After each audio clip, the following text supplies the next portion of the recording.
오늘 말씀을 보면 여러분들이 잘 아시는 탕자 비유라고 알려진 그런 말씀이 됩니다. 주로 이 말씀을 접할 때 탕자, 즉 아버지의 재산을 미리 유산으로 받아서 먼 나라로 가서 허랑방탕한 생활을 하다가 모든 재산을 탕진하고 다시 아버지께로 돌아온 둘째 아들에 대해서 우리는 집중을 합니다.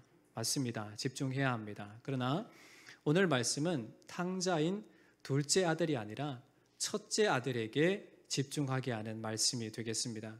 오늘 말씀은 아버지의 유산을 미리 받아서 허랑방탕한 생활을 하다가 돌아온 둘째 아들에 비교해 볼 때 어찌 보면 참 신실한 사람이고 부모에게 별 걱정 끼치지 않고 마지로서의 사명을 잘 감당하고 있는 이 아들처럼 보여지는 이 첫째 아들의 내용이 되겠습니다. 그러나 우리가 모든 것을 허비하고 아버지께 소망이 있음을 알고 돌아온 이 탕자인 둘째 아들을 통해서 우리도 하나님께 오직 소망을 둬야 되고 늘 하나님께 집중해야 된다라는 것을 발견하게 되지만 오늘 보면 첫째 아들의 모습을 통해서도 우리의 모습이 어떠해야 되는지를 발견하는 은혜가 있기를 주의 이름으로 축원합니다. 오늘 말씀을 이해하기 위해서는 15장 전체를 살펴볼 수가 있어야 되는데 15장 전체에서 이야기하는 것을 보면 잃어버린 것 3가지에 대한 비유가 등장을 합니다. 예수님께서 이 전체 3가지의 잃어버린 비유에 대한 부분들을 말씀하실 때 1절로 7절까지는 잃은 양에 대한 비유를 말씀하시고 8절부터 10절까지는 잃은 드라크마, 잃은 동전을 찾은 여인에 대한 비유로 말씀해 주시고 그리고 오늘 본문이 포함된 11절로 32절까지는 잃은 아들을 되찾은 아버지의 비유가 등장하는 것을 봅니다. 그렇다면 예수님께서 이 잃어버린 것을 되찾는 비유를 하시게 된 배경이 어디 있는가를 우리가 아는 것이 필요할 텐데 그 배경은 15장 1절로 3절에 등장합니다. 15장 1절로 3절 말씀을 보시면 모든 세리와 죄인들이 말씀을 들으러 가까이 나아오니 바리새인과 서기관들이 수군거려 이르되 이 사람이 죄인을 영접하고 음식을 같이 먹는다 하더라. 예수께서 그들에게 이 비유로 이르시되 라고 하면서 그들에게 예수님께서 비유로 말씀하시는 것을 봅니다. 당시 예수님의 말씀을 듣고자 세리와 죄인들이 예수님께 몰려오고 있는 그러한 상황입니다. 그러한 상황을 본 바리새인과 서기관들이 죄인들을 영접하고 함께 식사하시는 예수님을 비방하는 것을 옳게 여기고 그리고 예수님에 대해서 비방하는 그 모습들을 보여줍니다. 바리새인들은 하나님께서 죄인들을 미워하시기 때문에 의인이라면 당연히 죄인들과 함께 해서는 안 된다라고 하는 그런 믿음을 갖고 있었습니다. 이러한 인식에 따라서 그들은 철저히 죄인들을 멀리하고 자신들을 그들과 분리시키는 그러한 삶을 살았습니다. 또한 세리와 죄인들과 어울리시는 예수님을 비난하고 배척을 했던 겁니다. 그러나 예수님은 이 3가지 비유를 통해서 잃어버린 죄인들이 회복되었을 때 하나님께로 돌이켰을 때에 하나님의 기쁨이 얼마나 큰지에 대한 부분들을 말씀하십니다. 그래서 이 바리새인들과 서기관들의 잘못된 생각, 고정된 잘못된 생각들을 고치고자 하셨던 겁니다. 사실 바리새인과 서기관들의 현실의 눈으로 보면 죄인들과 어울린다라는 자체가 이해되거나 또 용납되지 않는 일입니다. 그럼에도 예수님은 이 비유를 통해서 하나님 아버지의 마음이 무엇인지를 분명히 알도록 깨닫도록 하고 계시다라는 겁니다. 중요한 포인트는 여기 있습니다. 바리새인과 서기관들의 시선과 그들의 평가, 그들의 뜻이 아니라 하나님 아버지의 마음, 하나님 아버지의 뜻이 무엇인가를 알아야 된다라는 것을 말씀해 주고 있습니다. 그러기에 이 비유를 통해서 바리새인과 서기관들은 그들의 잘못된 인식의 틀을 깨고 주님의 말씀을 들어야 했고 주님의 말씀을 깨달아야 했고 주님의 말씀대로 그렇게 살아가야만 했던 겁니다. 오늘 말씀에 등장하는 탕자가 아닌 아버지와 함께 남아있던 첫째 아들이 가리키는 것이 바로 바리새인과 서기관들입니다. 예수님은 아버지의 마음을 이해하지 못하는 첫째 아들을 통해서 서기관들과 바리새인들이 하나님의 아버지의 마음을 깨닫고 돌이키기를 바라셨던 겁니다. 말씀의 내용을 잠시 살펴보면 앞선 내용에 아버지의 유산을 미리 받은 둘째 아들이 타국에서 자신이 가진 모든 돈을 허비하고 자신의 잘못을 인정하고 회개하고 돌이켜 아버지께 소망이 있음을 알고 아버지께로 돌아오게 됩니다. 아버지는 그 아들을 기뻐 맞이했고 그 아들을 위해서 잔치를 열었고 아들로서의 자격을 회복시켜 줍니다. 이러한 광경을 지켜본 첫째 아들의 반응이 오늘 읽은 말씀이 되겠습니다. 첫째 아들이 어떻게 반응을 합니까? 오늘 함께 읽은 25절, 26절 말씀 보시면 맏아들은 밭에 있다가 돌아와 집에 가까이 왔을 때 풍악과 춤추는 소리를 듣고 한 종을 불러 이 무슨 일인가 물은데 말씀합니다. 야, 이게 무슨 일이야? 좋은 일이 있어? 라고 종에게 묻습니다. 그때 종이 어떻게 대답합니까? 27절 말씀 보시면 대답하되 당신의 동생이 돌아왔음에 당신의 아버지가 건강한 그를 다시 맞아들이게 됨으로 인해 살찐 송아지를 잡았나이다.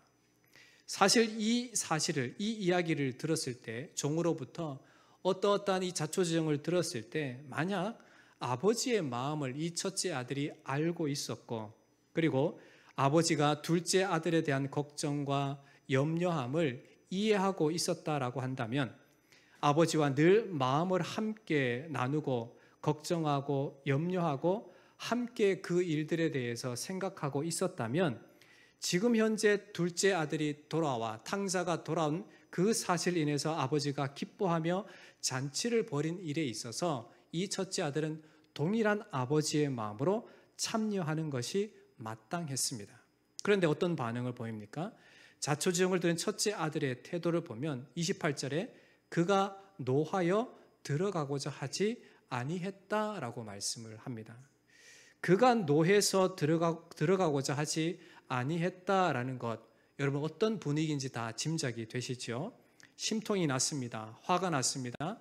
자기가 생각할 때 받을 유산 한 푼도 남김없이 다 가지고 갔으면 됐지.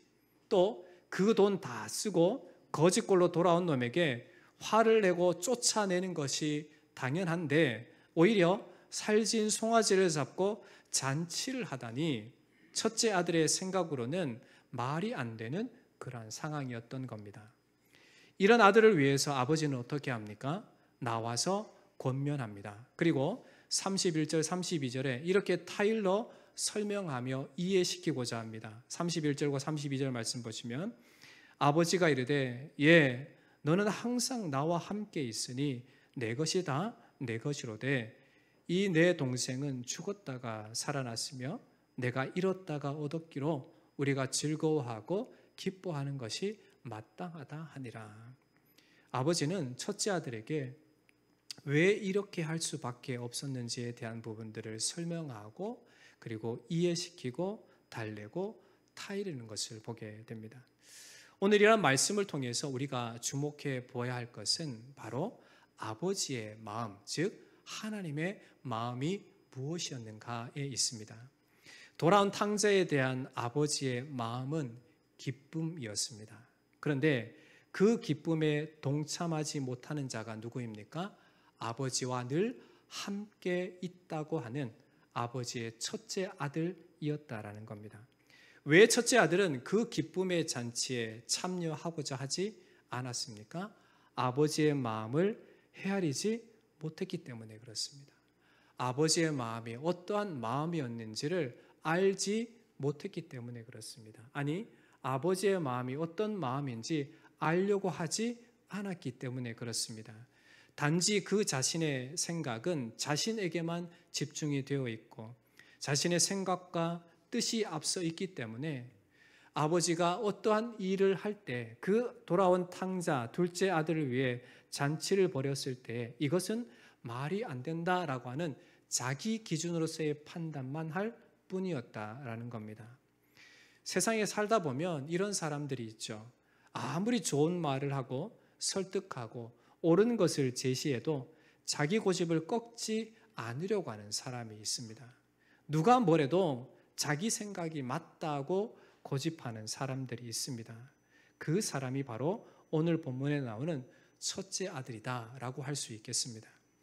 아들이라고는 하지만 아버지의 마음을 이해하려거나 알려고 하지 않았다라는 것은 이 아들의 모습이 단지 외형적으로 아들의 모습만 갖고 있지 마음 중심으로 아버지를 온전히 따르고 이해하고 섬기려고 했던 그 모습은 없었다라는 것을 보게 됩니다. 당시 바리새인과 서기관들의 모습이 바로 이러했습니다. 그들을 볼 때에 그들은 당시에 종교 지도자들입니다. 그리고 많은 사람들이 그들을 지도자로 섬기고 그들의 행실과 그들의 말하는 것을 따르고 또 인정하고 있는 그러한 사람들이었습니다. 그랬기에 예수님은 계속 그들에 대해서 옳지 않게, 즉 마음 없이 외형적이고 외식적인 그들의 모습을 질책하시고 그리고 그들의 모습을 돌이켜 하나님의 마음, 하나님의 뜻이 무엇인지를 계속적으로 말씀해 주고 계시다라는 겁니다. 이후에 보시면 예수님은 그들을 책망하실 수밖에 없도록 그렇게 돌이키지 않고 계속적으로 굳어진 그들의 모습도 우리가 보게 됩니다. 여기에서 우리는 동생의 돌아옴과 아버지가 동생에게 베푼 잔치로 인해서 아버지에게 화를 내며 불평불만하는 첫째 아들의 모습이 바로 우리의 모습이 아닌가를 살펴보아야만 합니다. 하나님을 안다, 하나님을 섬긴다라고 하지만 진정한 암과 섬김이 배제된 삶, 그리고 삶의 모든 현장 속에서 중심을 드리기보다 외형적인 모습만 드린 이 바리새인과 서기관들의 모습으로 우리가 혹 살아가고 있지 않는지를 철저히 살펴볼 수 있어야만 됩니다. 또한 아버지의 마음을 알지 못할 만큼 소원한 관계, 서먹서먹한 관계로 아버지의 뜻과 마음보다 자신의 생각과 자신의 고집대로 신앙생활하고 있는 자가 바로 저와 여러분들이 아닌지를 여러분 곰곰이 살펴보아야만 한다는 겁니다. 하나님께서 지금 우리에게 무엇을 원하시는가? 만약에 여러분들에게 하나님께서 질문합니다. 얘야, 내가 너에게 원하는 것이 무엇인지 알고 있니? 라고 하면 여러분은 뭐라고 대답하실 수 있겠습니까? 항상 질문을 하면 부담스럽죠. 자꾸 눈을 피하고 싶고, 그러나 답은 제가 해드리겠습니다. 하나님이 그렇게 우리에게 질문할 때 우리는 마땅히 하나님께 이러한 답을 할 수 있어야만 합니다. 우리의 마음 중심입니다. 라고 이렇게 말씀을 드릴 수 있어야만 되는 겁니다. 진짜 하나님께서 우리에게 원하시는 것은 어떠한 행동, 외형적인 모습이 아니라 중심을 원하신다라는 겁니다. 진짜 하나님께서 원하시는, 우리 인생 가운데 원하시는 것은 우리의 마음 중심을 하나님께로 집중하는 것, 그것을 원하고 계신다라는 겁니다. 구약의 이스라엘 백성들 한번 보십시오. 하나님은 그 백성들에게 하나님의 뜻이 무엇인지 선지자들 통해서 누누이 계속 선포하고 계시는 그 중심 가운데 메시지가 무엇입니까? 외형적인 할례가 아니라 마음 중심의 할례를 하라라는 것이었습니다. 즉 외형적인 삶의 돌이킴이 아니라 너희 마음 중심의 돌이킴을 하나님께서 원하고 계신다라는 것을 이야기해 주고 있습니다. 그리고 하나님께서는 평소에도 하나님과의 관계를 원하시고 그리고 아버지의 마음이 무엇인지를 알도록 동행하기를 원하고 계신다라는 겁니다. 여러분, 부부가 한 집에 삽니다. 한 방을 씁니다. 그런데 한 집에 살면서 서로 보지도 않고 말도 하지 않으면 같이 산다 할 수 있겠습니까?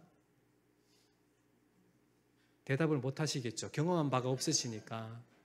여러분, 부부면 한 몸입니다.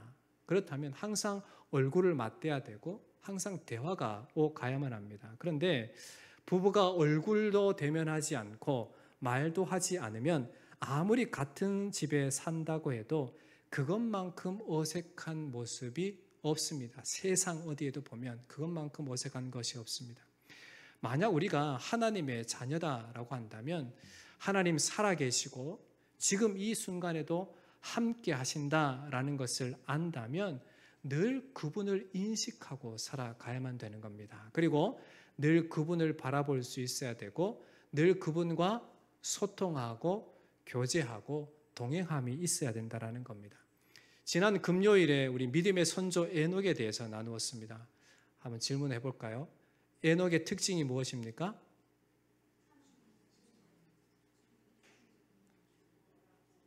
하나님과 동행하는 사람입니다.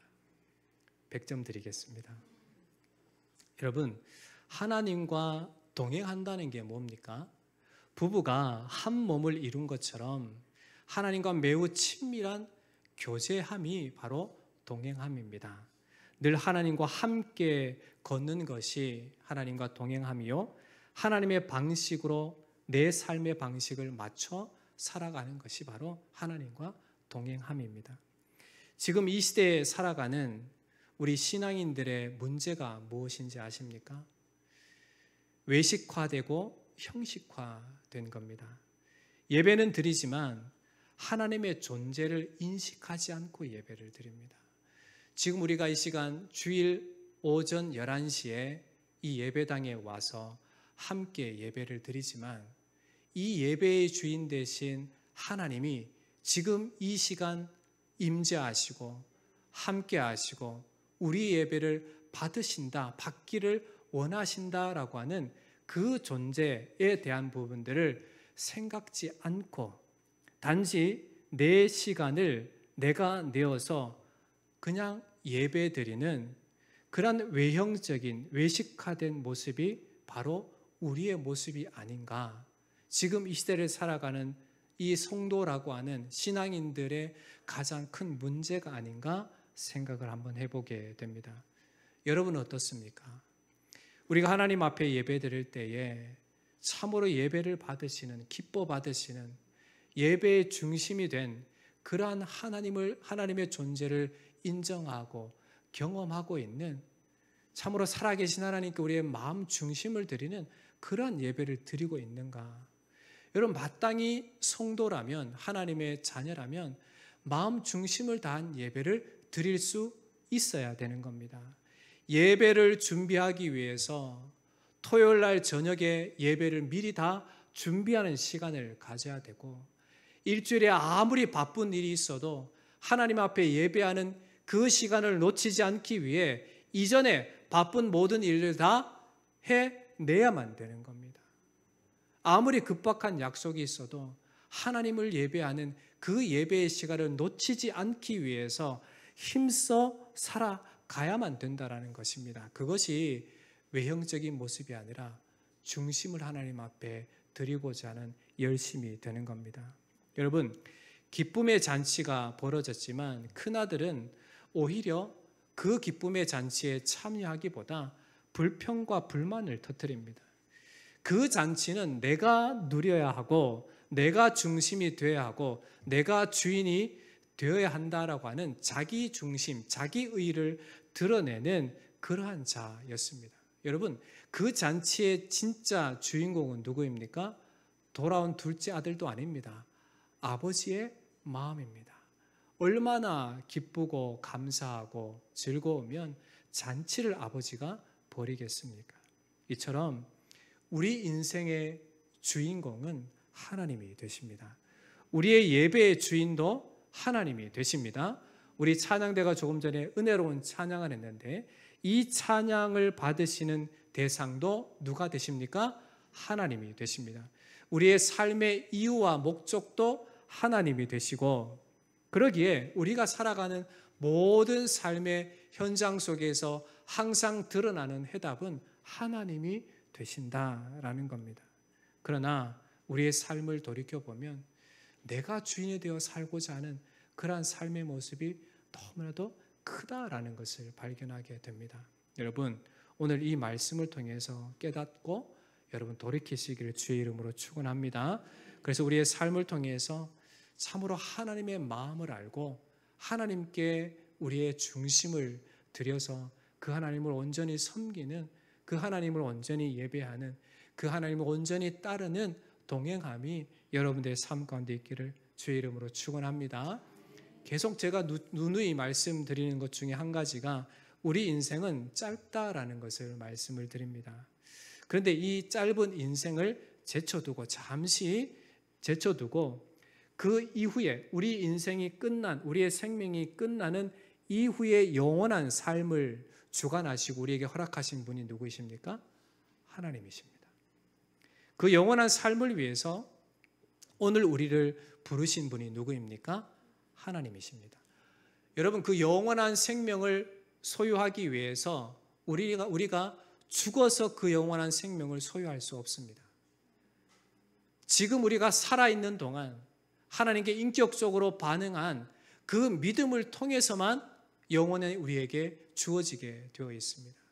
그러한 의미로 볼 때 우리가 예수 그리스도를 믿음을 통해 우리에게 주어진 그 영원한 천국의 삶이 우리에게 얼마나 크고 복된 것인지는 우리가 충분히 깨달을 수 있습니다. 그런데 그 모든 놀라운 구원의 은총을 허락하신 분이 누구라고요? 하나님이 되십니다. 그러게 여러분, 나의 의와 나의 생각과 내 중심으로 사는 것이 지금 짧은 이 인생의 삶이 아니라는 것을 여러분 확실하게 알고 살아가셔야만 됩니다. 그럼 누가 중심이 되셔야 됩니까? 하나님이 중심이 되셔야 되는 거예요. 여러분의 마음, 여러분의 의, 여러분의 생각, 여러분의 고집대로 사는 인생이 아니라 여러분의 마음 중심을 하나님께 온전히 드리는, 하나님의 선하신 뜻을 쫓아 살아가는, 하나님께 중심을 드리고 하나님과 동행하는 삶이 바로 우리가 지금 살아가고 있는 삶이 되어야 된다는 것을 우리에게 말씀해 주고 있다는 겁니다. 28절 하반절에 아버지가 이 첫째 아들에게 하는 행동이 무엇입니까? 아버지가 나와서 권한대. 그 잔치 벌이고 있는 그 잔치에서 직접 아버지가 나와서 불평불만하고 잔치에 참여하지 않으려고 하는 이 첫째 아들에게 나와서 권면을 합니다. 자기 의의를 드러내고 자기가 생각하는 건 맞다고 주장하는 첫째 아들에게 아버지는 계속해서 이 은혜의 자리, 이 기쁨의 자리에 함께 하자라고 권면을 하고 있습니다. 고집스러운 모습에도 불구하고 하나님께서는 끊임없이 지금도 우리에게 하나님의 놀라운 구원의 잔치, 은혜의 잔치에 함께 참여하자라고 우리에게 말씀해 주고 있다라는 겁니다. 31절에 보십시오. 아버지가 이르되 너는 항상 나와 함께 있으니 내 것이 다 내 것이로되 라고 말씀합니다.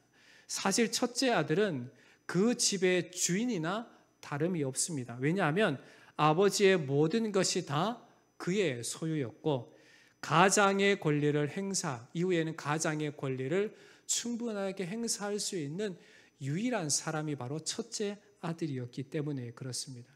그럼에도 죽음에서 돌아온 그 동생에 대한 적개심과 아버지에 대한 불평과 불만, 비난을 표출하는 이 어리석음을 드러내는 이 첫째 아들의 모습이 혹 우리의 모습이 아닌지를 여러분 철저히 살펴보셔서 하나님 아버지의 마음에 합한 삶의 모습으로 여러분 살아가시길 주의 이름으로 축원합니다.